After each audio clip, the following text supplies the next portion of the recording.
Hey everyone, today I'm going to show you how to create a fluffy hair logo in Blender and even how to animate it. So let's get started.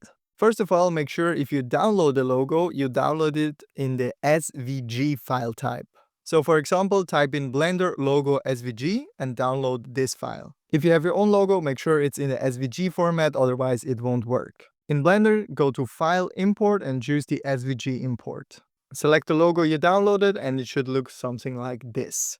In my case, I have 3 different curves. One of them I don't need, the white part in the middle of the Blender logo, just select it and delete it. After that, select the curve and go into the data settings. Under geometry, you can increase the extrude value, so it gets some thickness.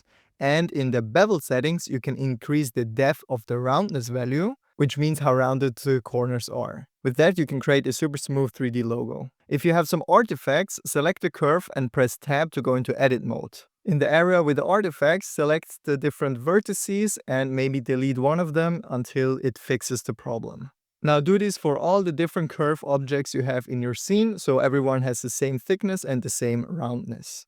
If you're happy with the look, you can select the curves, right-click and convert it into a mesh. After that, select one of the objects and add in a particle system. Change the system to hair and increase or decrease the hair length. For some more variations, we will change the number to 200, but to increase the overall amount of the hair, we go to Children and select Interpolated. For the viewport, I will choose 50 and for the render 100. This just multiplies all the hairs you have right now by 50 or by 100, but it's not so heavy for your PC, so increase it in the interpolated mode and not in the number at the top.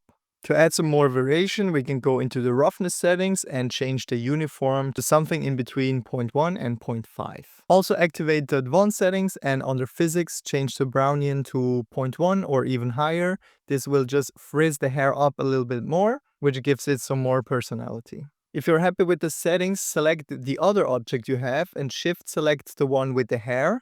Go to Object, Link Transfer, and then Copy Modifiers. This should copy the whole particle system to the other objects as well. Now, if you also want to animate the hair moving around, go to Force Field and choose the Turbulence Force Field. If you move the empty from the Turbulence Force Field around, you can see the hair starts moving. So if you want to animate the turbulence, just press I on the keyboard to set a keyframe for the empty.